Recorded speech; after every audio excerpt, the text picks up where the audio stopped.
안녕하세요. 저는 30대 초반 여자입니다. 서른이 넘어서야 역시 부모님 말을 잘 들어야 된다는 걸 다시 한번 느꼈습니다. 또한 부모님이 반대하는 결혼은 하면 안 된다는 것도요. 남편과 저는 대학교 다닐 때 처음 봤습니다. 부끄러움을 많이 타던 저는 친구도 많이 못 사귀고 혼자 밖으로 나돌았는데 남편은 대외 활동도 많이 하며 언제 어디서나 주변에 사람이 끊이질 않았죠. 그도 그럴 것이 키도 크고 잘생겼고 학교도 상위 10개 대학 중 하나였으니 다른 학교 다니는 친구들한테 소개팅도 많이 들어왔다고 하더라고요. 그에 반해 저는 정말 공부밖에 할 줄 몰랐던 공부벌레였습니다.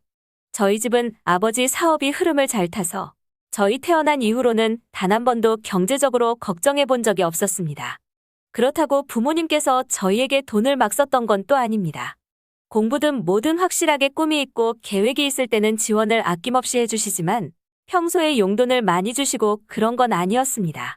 그렇게 학교를 다니던 중 학교 추천으로 전공 관련하여 해외 대학 유학 프로그램에 갈 수 있는 기회가 생겼습니다.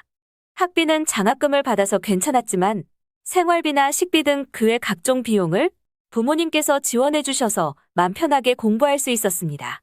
그렇게 공부를 마치고 돌아와서는 취업 준비를 하였고 토익 점수 만들기 위해 토익 학원에 등록했을 때 남편을 다시 만나게 되었습니다. 인기가 많았던 남편이 저를 알아봤을 리가 없는데 그래도 유학 생활하면서 성격이 많이 밝아져서 저는 옛날에 제가 어땠는지는 기억도 못하고 다가가서 반갑게 인사했습니다. 남편은 당연히 저를 기억하지 못했지만 학교 얘기하면서 몇 없었지만 공통된 친구들 얘기를 하다 보니 제가 기억나는 것 같기도 하다고 하더라고요. 그렇게 같이 취업 준비하면서 이런저런 정보들도 주고받고 공부하다가 안 되는 날이면 만나서 카페에서 같이 공부하고 종종 영화도 같이 보고 하다 보니 저희는 자연스럽게 연인 관계가 되었습니다. 운이 좋게 또 저희는 비슷한 시기에 취업을 할 수 있었습니다. 같이 준비하다가 한 명만 취업했으면 서로 사이가 서먹해졌을 텐데 말이죠. 게다가 회사도 서로가 원하던 일지망 기업에 들어가서 다할 나위 없이 행복했습니다. 다른 친구들은 취업하면 차부터 사는데 서울은 지하철도 잘 되어 있었고 저희 둘 다 취업했다고 차부터 덜컥 사버리는 건 무책임하다고 생각했습니다.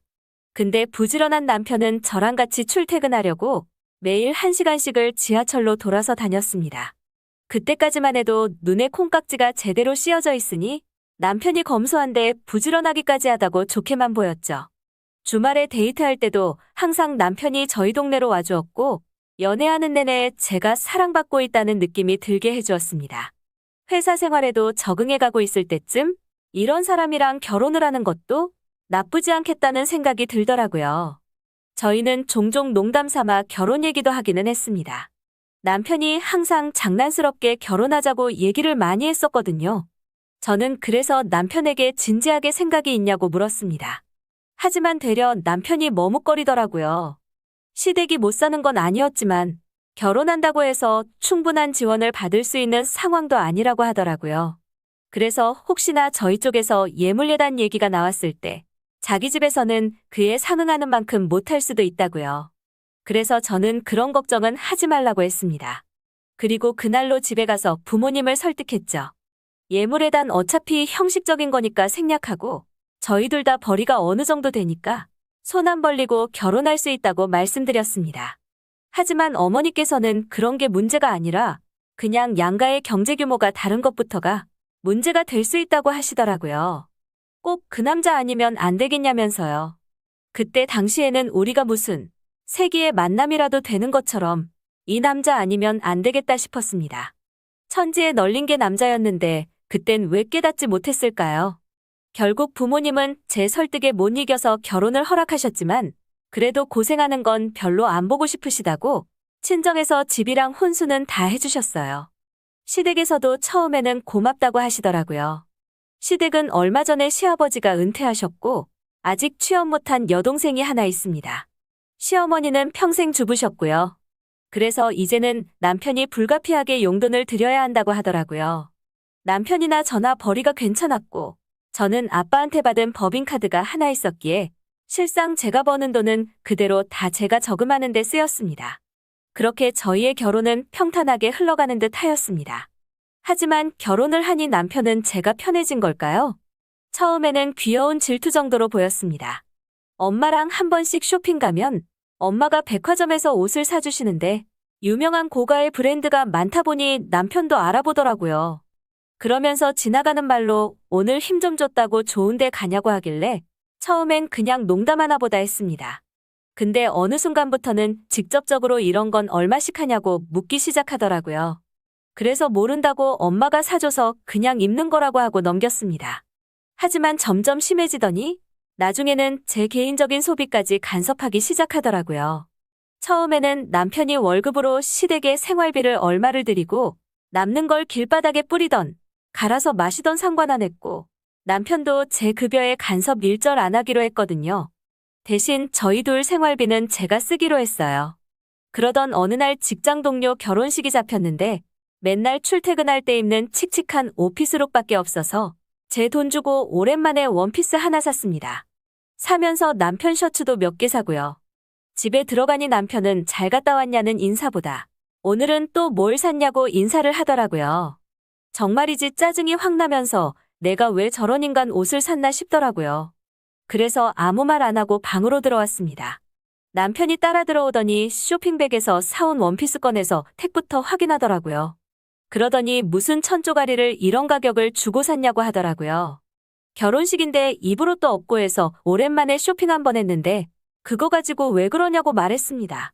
그랬더니 저런 거 다 브랜드 빨이라고 좀 싼 거 사도 되는데 뭐 하려고 저런 거에 돈을 쓰냐고 하면서 그럴 돈 있으면 시댁에 용돈이나 좀 드리지 그러냐고 하더라고요.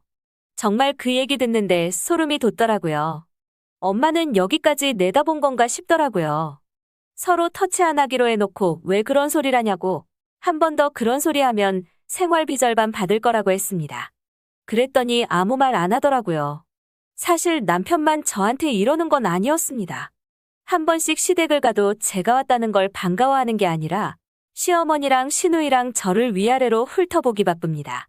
시댁에서 반찬 투정 한 번 한 적 없는데 노골적으로 돈이 없어서 차린 게 이렇다고 하시고 시누이는 대놓고 저한테 용돈 달라고 하거나 말도 안 되는 걸 가지고 와서는 제 옷이나 가방이랑 바꾸자고 하더라고요. 시어머니도 저한테 결제 방법이 어렵다고 하시면서 홈쇼핑에서 주문하시고 결제해달라고 하신 게 한두 번이 아닙니다. 남편한테 치사하게 보일까 이런 거 다 혼자 참고 넘겼더니 이제는 제 월급으로 시댁 용돈까지 주라고 하니 어이도 없고 화도 나더라고요. 그렇게 시댁에 대한 오만정이 다 떨어져 가고 있을 때였습니다. 그날도 형식적으로 시댁에 방문해서 밥 먹고 있을 때였습니다. 남편이 저에게 어처구니 없는 제안을 하나 하더라고요. 결혼했으면 시댁도 가족인데 시누이 취업하는 거 좀 도와줘야 되지 않겠냐고 하더라고요. 밥상머리에서 싸우기 싫어서 육두문자가 목구멍 끝까지 차오르는데 간신히 참았습니다. 시어머니도 저보고 좀 도와주라고 하고 그 옆에서 시누이는 출근할 때 입기 위아래 한 세트랑 가방 하나만 사달라고 이러고 있네요. 정말 다들 머릿속에 우동사리만 들어있는 건지 화가 너무 나서 대꾸도 못하고 생각만 했습니다. 때릴까? 뭘로 때릴까? 숟가락으로 때리면 아플까? 밥 먹는 내내 이런 생각밖에 안 들더라고요. 근데 그 와중에 자기들끼리 이미 얘기가 된 건지 시누이가 이력서를 들고 나와서는 저보고 봐달라고 하더라고요. 어이가 없어서 보자마자 실소가 터져 나오더라고요. 솔직하게 얘기했습니다. 자기소개서는 초등학생 수준이고 대학 졸업한 지가 언제인데 경력은 아무것도 없고 심지어 맞춤법도 엉망이라고요. 시누이는 듣다가 부끄러운 건지 울음을 터뜨리고 방으로 들어가더라고요. 시어머니는 애한테 말을 왜 그렇게 하냐고 싫으면 싫다고 하던지 저보고 인성 문제 있냐고 하시더라고요. 그래서 시어머니한테 말씀드렸습니다.